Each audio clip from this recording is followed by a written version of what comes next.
The Ministry of Education and Culture has designated May as Early Childhood Awareness Month. Throughout the month, the Early Childhood Unit within the Ministry of Education and Culture engages in a variety of activities in an effort to raise awareness for the importance of early childhood education. Early childhood encompasses children from birth through under 8 years of age. The goal for early childhood education is to ensure that all children within this age group have regular and consistent opportunities for enriching and engaging activities regardless of socioeconomic status, race, family structure, or physical ability. For the Department of Information and Public Relations and the Ministry of Education and Culture, I'm your GIS host, Bria Smith. And on this program, Education Officer for the Early Childhood, Mrs. Geraldine Callwood, discusses developing literacy in the early years with Mrs. Siobhan Finley of Aqua Roots 24-Hour Family Care in Virgin Gorda. Thank you, Ms. Smith, and welcome to our program where we'll be talking about developing literacy in the early years. With me, I have Ms. Siobhan Finley, who is going to be introducing herself. She is joining us from Aqua Roots 24-Hour Family Care in Virgin Gorda. Welcome, Mrs. Finley. Thank you for having me, Ms. Callwood. It's a pleasure to be here. And I'm excited as we are rolling out the carpet for Early Childhood Month. And we have a lot in store. So I just want to say, get your parents ready, get your children ready, because we are going to be having a lot of activities for you guys this month coming. Now, we're talking about developing literacy, especially in the early years. Now, we're not just talking about our preschoolers and our pre-primary and going on into the primary grades, but we are also talking about our infants and our toddlers and the importance of actually working with the children even at that young age to develop the love for literacy and improving on their speaking and their language development. So we're going to be talking about some tips this evening about ways in which to help children to develop literacy. Okay, we're going to be talking first about the children. What should we do? And getting their attention and getting them involved in this whole literacy process. Tell me your thoughts on that. Versatility is what pops to mind. Being able to change your environment, make things eye-catching for them to get exciting. You want them to gravitate to things that they like, being able to be comfortable in the environment they are in, okay. And they're going to want more. Be eager to want more because it's exciting, the colors, the pictures, things like that. Now, oftentimes when we talk about literacy, parents tend to think it's just about reading stories. But literacy is all around. When the children are driving, even in their homes, when they're going to mommy and daddy's cabinets, you see the labels on the cans. Even when they go to some place and there's a bathroom, there's a sign on the door. They're involved in literacy all around. And it's something we really need to get them engaged in, even from early signs. And in terms of gravitating their attention to these things, we have to really, really pull them in and get them involved. Now, we know that we're the big ones and they're the little ones. And we often tend sometimes to just stand up and talk to them. What do you think about getting down to the level at which they're at and really engaging them? Yes, that's one of the perfect ways of getting their attention, because you can be able to, come to their level and be able to relate to them and let them see, you're not being that overpowering giant, but you want to be able to get their comfort zone and, make them feel comfortable talking to you as more of a friend, or even engage as a teacher-child, but they can relate to you on a better level than that. So what if a parent says, boy, I'm calling you? What would you say to a parent? At times we do that, but, you want to make sure that even though you're giving them that strong discipline, you do it in a loving way. You give it to them in a manner where you would want to get that respect from them. So how would you say it? Child, I am calling you, or call them by their name. They like to be personal. So, I want to say, Geraldine, Torm, Nancy, I am calling you. Can you come, please? You want to make sure you give them that respect, but you give them in an order that they can be able to say, yes, that's me. I hear, I listen, I act. And you mentioned that, and it's important because sometimes we speak with them, but we don't really wait for them to really listen to what we are saying, and we expect them to respond. So getting their attention is really, really important. Do you agree? Yes, because you want them to be able to sometimes they're not always going to respond to you in a quick manner. I ask a question, they answer. They're thinking, and they're thinking on a lot of things. So while they gather their thoughts, you want to be patient and just wait to see what they're going to say. Because it's funny, sometimes you're waiting on an answer, but what comes back to you might not what you think that they're going to answer you, you know. So your conversation can, you know, stem from there and it can go on. But you want to be able to give it to them in a relative manner, and they can be able to answer you, you know, even if they get that patience to think and gather their thoughts, it's a little bit easier. Great. Now we've spoken about getting their attention, which is our first tip. We're now going to talk about making language fun.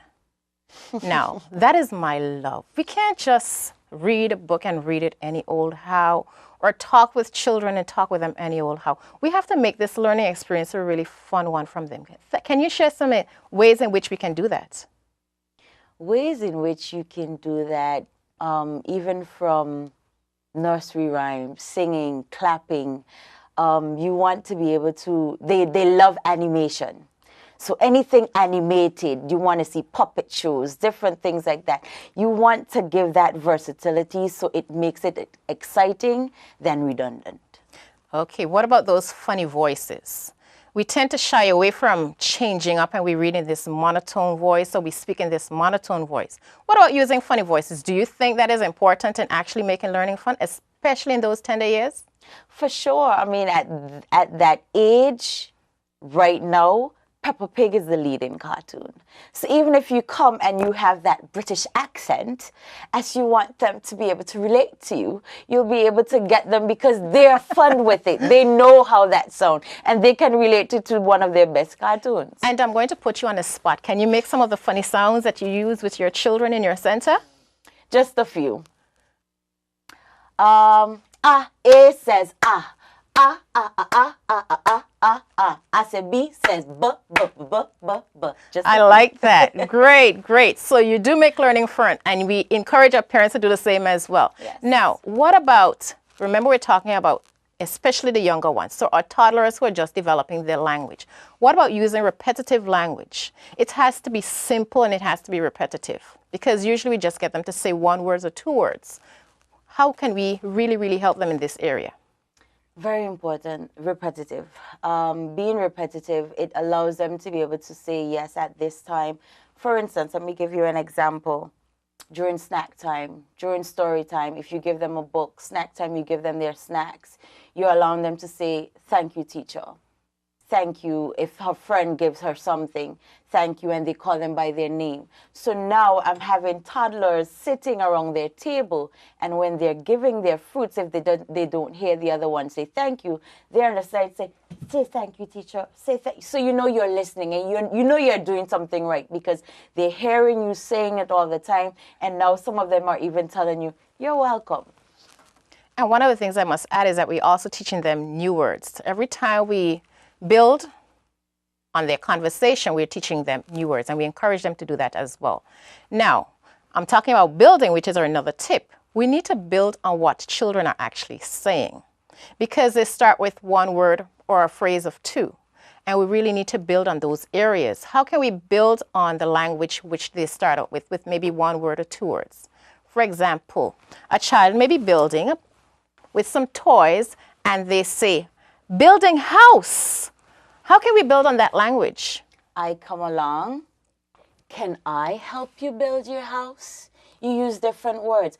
What are you building? What is the color of our house today? So you find different words and you ask different questions. So you form a conversation with them, but you're making sure your main idea is on that house. So they can talk about the colors, the shapes, how tall it's going to be, you know, given that conversation that they can relate to. So you're building language. Yes. We're talking about increasing their vocabulary, and all of that is very important. Great. Now, one of the things that we often tend to do is teach by example, okay? And we need to demonstrate the right way to do things, and this is another one of our tips. When children, let's say, for example, they see a bird in a book, and they call it a pig. Do we say, no, that's not a pig, it's a bird? Or should we say, you may think it's a pig, but it's really a bird? Can you say bird? What do you think? Giving them the ability to use their imagination is good. However, you want to make sure while using your imagination, you're doing it in the right way. So even though they say, I see a bird, but I think it's a pig, we can be able to steer our imagination saying the bird is a pig. However, we can be able to make sure they understand that the bird is the bird. So they still have to be, when we are teaching them, you want to make sure that they can use their imagination at times, but ensure that you're still making sure that they understand this bird, it's actually a bird. It doesn't change to a pig. So you want to make sure they know when you're pretending and when you're not. And I like that you say that, because literacy is not just about the reading, but it's also about the writing. And oftentimes when they do their inventing spelling, or they take their papers and the crayons and they just draw upon it, and they would say, well, teacher, teacher, look, flower. But it looks nothing like a flower. Nothing at all. Nothing is wrong with that at all. We don't criticize their work, do we? We encourage them, because once we say something negative, we tend to pull them back rather than encourage them to talk more. So we have to be careful when we speak with them that we're saying the positive and not the negative, and get them to appreciate the work that they're doing. Do you agree? Very much so. And even for, you being a parent or teacher, and, your child gets excited because they draw something and they're showing it to you, and they told you something totally different from what's on the paper, but you as the parent or teacher, you have to like it. So you say, yes, it's very pretty. Even though you want them to do more, you can say, but how about we can be able to add something to it? It can, what do you think? Give them that option to probably change it, or, give more appreciative to make it something different or enhance it a bit. So you give them more options to work with on that drawing. Great. Now, all of that is so important, but there's something that's always with them, which is their senses, their touch, their smell, their taste. We really need to enhance their senses by getting them involved in the language. Yes. How do you think that can be done? Oh, my eyes will help me see, and my nose will help me smell. My ears will help me listen to the sounds I know so well. When I figure that I'm hungry, I would use my mouth to taste, and my hands can feel sound. Wow, that wraps it up in a nutshell. And we use our senses. So Yes. they learn about using their hands to Yes. touch. And when they touch, we give them the items, and they can feel if it's rough or it's Yes. soft or it's smooth. And we use their eyes, and they can see the colors, and they can see the size and the shapes and so forth. So getting them to use their senses is also another way of developing their language. Wow, we do have to be conscious of our time, and there's so much that we can share with our public, but we're going to move on very quickly. Okay, now, language. We speak with children, but we have to really, really give them the time to think about what they're going to say to us. Okay, and we have to be careful with our questions that we ask them. Oftentimes they're doing things and we ask them a lot of questions. It comes off as if we're just testing them all the time. We really, really do need to give them some time to think. And when we question them, it has to be thought-provoking questions where it's not just yes or no. Can you give me some examples quickly about questions we can ask children when they're engaged in different activities that help them to really think critically? Just to go on the other side, just for instance, they say they do something bad that you didn't like, or it was wrong, and you want to be able to ask them. They're going to be a bit timid. It's like parent to child, teacher child, same thing. And they are very scared, or they get a little nervous because they don't know what their punishment might be. But you come to them in a manner where it's not like that. You come down to their level still. You can do that without being that overtowered giant. She's going to ask me and I'm going to get in trouble. But you can ask them, do you think that was something nice to do? What's going to happen? You made Tom or you made Harry sad. How do you think Harry feels? So you get them to talk and, give ownership to their mistakes. So that's one way of even giving them more time to, get a conversation out of what they did if they did something wrong. Thank you so much, Mrs. Finley, for sharing all of this with us. And we would like to recap before we close our program. So we're just going to remind you of some of the things that we can do to develop literacy. You can get the child's attention. We have to make learning fun, use simple, repetitive language, build on what a child says so that they can expand their language. And we do have to teach by example and also imitate language. Use their senses to develop their learning and give them time to respond. And of course, be careful with the questions that you ask. And of course, we've been seeing it, use a full range of expression. Don't use just a simple sad face or a bland face, but expression is very, very important. Developing literacy in the early years, we encourage you as parents to really sit with your children and engage them to help them to develop further in their growth. Thank you for joining us. On this program, you have been listening to Education Officer for the Early Childhood Unit, Mrs. Geraldine Colwood, and Mrs. Siobhan Finley of Aqua Roots 24 Family Care in Virgin Gorda on developing literacy in the early years. For the Department of Information and Public Relations and the Ministry of Education and Culture, I have been your JS host, Bria Smith, and it has been a pleasure having you with us. To keep up with the latest events and get your official government news, visit the government website at www.bvi.gov.vg or follow us on Facebook, YouTube, or Twitter at BVI Government.